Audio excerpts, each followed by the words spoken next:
Music کے سب سے بڑے اسٹیج پر مقابلہ اب مزید سنسنی خیز مرحلے میں داخل ہو گیا۔ پاکستان آئیڈل کے تھیٹر راؤنڈ میں اب ہر گلوکار اپنی آواز کے جادو سے ججز کا دل جیتنے کے لیے پرعزم ہے۔ اس ہفتے پاکستان آئیڈل کی 9ویں قسط نشر ہوگی، جس میں جوش، مقابلہ اور موسیقی کا نیا رنگ دیکھنے کو ملے گا۔ راحت فتح علی خان، فواد خان، بلال مقصود اور زیب منگس جیسے بڑے نام نے گلوکاروں کے لیے رہنمائی اور تنقید دونوں کا توازن قائم کیے ہوئے ہیں۔ ہر پرفارمنس کے ساتھ توقعات بڑھ رہی ہیں، مگر صرف وہی فنکار آگے جا پائے گا جو اپنی آواز میں نیا پن اور نیا جذبہ پیدا کرے گا۔ پاکستان آئیڈل کی ہفتے کو نشر ہونے والی قسط میں کئی دلچسپ لمحے، حیرت انگیز نتائج اور کچھ دل کو چھو لینے والی کہانیاں بھی ناظرین کو متاثر کریں گی۔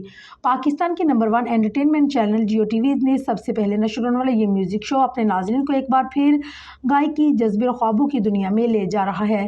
بدر اکرام کی سربراہی میں پاکستان آئیڈل کی ٹیم، جس میں ندیم جے اور تنویر آفریدی بھی شامل ہیں، ٹیلنٹ کی تلاش اور اسے نکھارنے کے عمل میں سخت محنت کر رہے ہیں۔ واضح ہے کہ پاکستان آئیڈل ہفتہ اتوار شب 8 بجے سب سے پہلے جیو ٹی وی سے نشر ہوگا۔